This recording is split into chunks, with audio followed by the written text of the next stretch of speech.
Anthony Salvia joining us now. He's a governmental and media relations expert. He's a former diplomat and a Reagan appointee. Spent 8 years in the U.S. executive branch and congressional affairs, principally in the U.S. Departments of State and Defense and the Arms Control and Disarmament Agency. Anthony Salvia on Russia. Good to have you with us, man. Hi, John. Good to be here. So look, the Russians massing troops along the Ukrainian border. In fact, I was one of the moderators in a debate last night, 3rd Congressional District debate, Marty Williams and Bobby Scott. And one of the questions we asked is, look, Russia's amassing troops along the Ukraine. They've already annexed Crimea. Ukraine not in NATO. If they decide to invade, what do we do? Tell us what's going on, Anthony. Well, it's highly unlikely they're going to invade. I mean, if they haven't done it yet, they're not going to do it now. And, I don't think that's going to happen at all. And I don't think there'll be a need to react to anything like that. I think, that there's basically a peace agreement, a ceasefire, the Minsk Accord is called, and we've not done anything to pressure our clients in Kiev to implement this agreement. So consequently, the ceasefire part of the agreement is in place, so there's not active shooting between East Ukraine and West Ukraine. On the other hand, there's not the political settlement that was part of the agreement, namely that Ukraine should not join NATO. The Constitution has to be revised so that Ukraine will be kept neutral and out of NATO, which I think is something that's good. I think it's good for Ukraine that it be between the blocks and not in one or the other. Yeah. So look, there's no question, but I mean, right now, just frame this for us. You've got the Clinton campaign blaming the whole WikiLeaks thing on the Russians. Right. And now their argument is, look, ISIS is bad. They're chopping heads off and all that. And you got all these refugees and they're not very nice people. But the real threat is Putin and Russia because it fits their political narrative against Trump. Is that true? Yeah, that's absolutely what they're trying to do. We've had these WikiLeaks that show things like the rigging of the Democratic Party primary process that resulted in Hillary winning, and so that information allegedly came from the Russians. So the Hillary is trying to discredit the information and turn attention away from the substance of the information, namely that she had rigged an election, by pointing to the so-called, by the allegedly evil Russians, that it came from them somehow, without the slightest proof that any of this stuff came from the Russians. They asked this in the debate to Trump, and Trump said, well, maybe it came from the Russians, maybe it came from the Chinese, maybe it came from some 400-pound guy, at home in bed. I mean, we don't know who, was responsible for these, the hacking into the DNC accounts and Podesta's accounts and all that kind of thing. So they're just trying to deflect attention from their own culpability for having rigged an election. Where do we go from here, though, with this? I mean, one of the things that Trump said the other day is he said, look, if I'm president-elect, I'm going to reach out to Putin and try to reduce tensions immediately. Is that wise or not? So I think it's totally wise because basically, look, the system that we have in Russia today is exactly what Ronald Reagan fought for. You wanted the end of Marxism, Leninism, the collapse of communism, official atheism gone, its replacement with Christianity. So Russia, is now re-Christianizing at a rapid clip under Putin.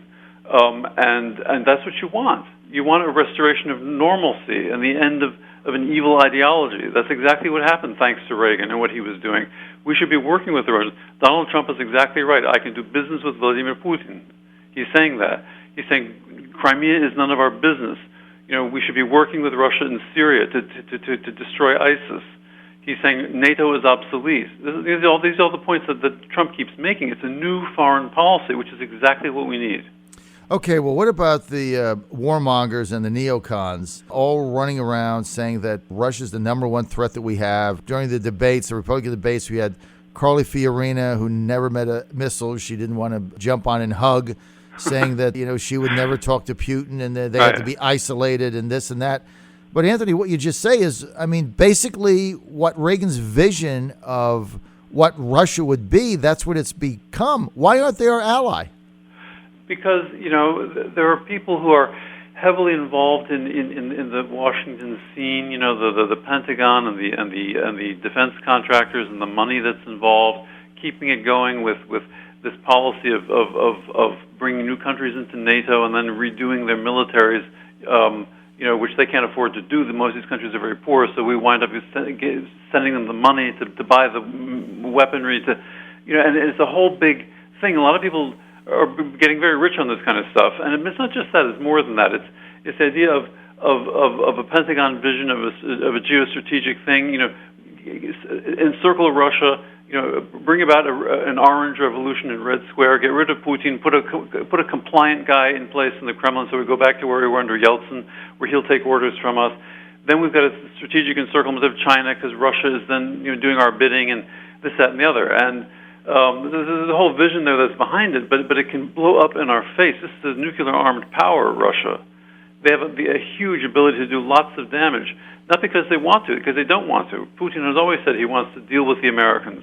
He's seen by Russians as quite pro-Western and quite pro-American. That's not how it's played in our press here. So he wants to do a deal, but we don't.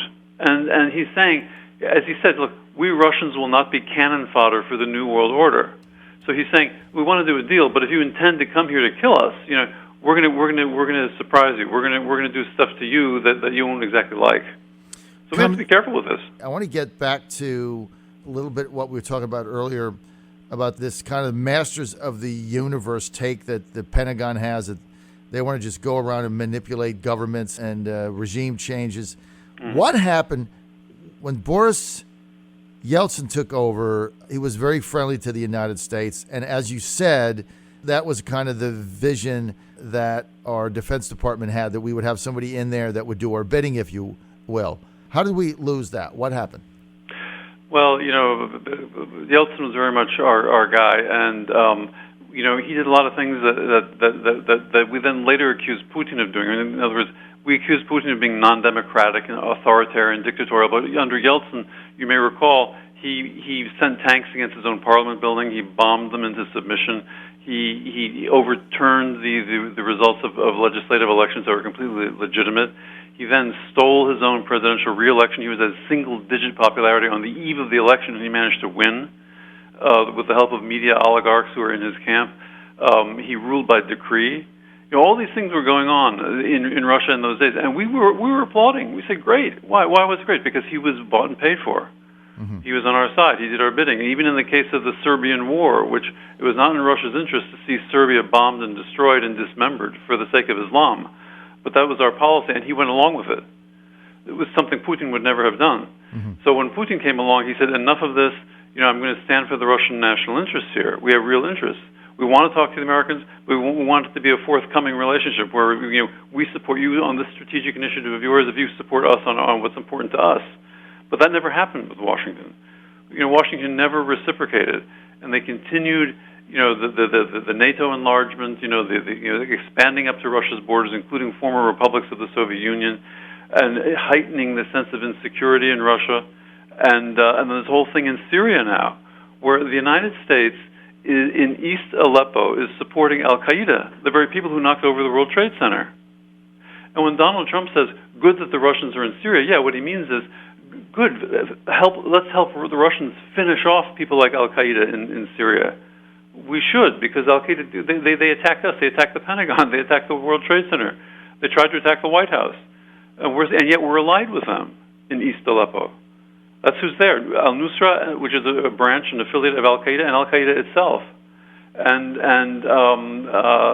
So we're failing to grasp the strategic possibilities here of working with Russia. Not only are their values more and more aligned with ours because they've emerged as a Christian country, but in addition to that, when it comes to the Middle East, when it comes to fighting Islamic extremism, that's right. Exactly what they're doing. Mm-hmm. Assad is a protector of Christianity. He's a secular Muslim. That's what you want. You want secular Islam. Right. And you want somebody who protects the ancient Christian churches of that country. We should be working with him. Well, look, we're on the same page there, Anthony. Salvia, I've been saying that Assad should be an ally of ours since I've been on the air in 2011. Good for you, man. I mean, I'm about the only one out there saying it. They pose no strategic threat to the United States, no economic threat, no threat whatsoever. And you're right. I mean, the Assad government has protected Christians in Syria for some time. They're certainly not being protected now. They're getting their heads chopped off. Right. So, beaches on a grand scale, like what happened in Libya. I mean, they're getting burned alive in cages and drowned. This is what's happening to Christians. Why? But again, we have these neocons that all they want to do is wage war. And you're right. Part of it is ego, master of the universe. And part of it is they all get rich. And our kids come home in body bags without arms and legs. And they keep making hundreds of billions of dollars. And as you said, even expanding NATO, every time we do that, we buy all the equipment for them. We contract it out. They all make billions on that. I mean, the entire system is disgusting. And nobody will do a damn thing about it. And then we run around blaming Putin for everything like he's the bogeyman. I mean, it's a convenient enemy for the neoconservative honey spigot to keep flowing their way. Absolutely, John. It's unbelievable. Very quickly here, I've got a couple more minutes, Anthony, while I've got you on the line, and we're talking about the Russian situation. Let's flip over to Mosul now. The United States has a backed offensive with the Iraqi army and with the Peshmerga. They have an offensive trying to drive ISIS out of Mosul. How is that going to work? It's not going to be easy. This is a city bigger than Aleppo. You see in a place like Aleppo, Syria, this is urban warfare, right? So urban warfare is always the more difficult thing. And Mosul is a bigger city than Aleppo. Also, the Iranians are involved. The Iranians want, ISIS out of Iraq because, obviously Iraq is a Shia majority country, so the Iranians want it to remain that way. They don't want the country dividing up, and so that they want the ISIS out of Mosul. So this is one of these weird circumstances where the Americans and the Iranians have common interests here in dealing with the situation in Mosul. But it won't be easy, as I say. This is urban warfare. The ISIS guys are entrenched, dug in where they are, whatever happens there is you have to reckon on it taking months and months and months. Look at Yemen. What's happening in Yemen? That thing has been going on for how many months now? And it's been going on for 18 months. Yeah, I mean, Aleppo as well. And remember when Yemen started, these same people in the Defense Department said it would be 90 days. Right? We're going on 19 months. Right. Yeah, well, that's the way it goes. Sure. And this is not like an open field warfare with tanks and fixed lines, and things. It's not. It's door to door, and you have these guys, these evil guys, using the population as human shields. It's absolutely typical in this kind of thing. And one of the reasons why Aleppo has gone on as long as it has is because the Russians and the Syrians precisely haven't tried to just level East Aleppo. They could have. Right. But they've actually been careful not to make victims of these human shields, these poor guys who are stuck in the middle. Right. I mean, you're absolutely correct, but the beat goes on. Many of this is just for political reasons. Right now, the Clinton administration trying to get the focus off of WikiLeaks, the focus off of these leaked emails, the focus off of her corruption, the focus off of ISIS, which under her watch has been a complete disaster. And so they create the Vladimir Putin bogeyman for their own political purposes that has no root in reality whatsoever. These people are not our enemies. They should be our allies, Assad included. So, and good for Donald Trump because he's the one guy giving. I cannot remember an election where you had a clear choice between two entirely different visions of where America should be in the world and how it should do its business. Hillary is all about the empire, come hell or high water.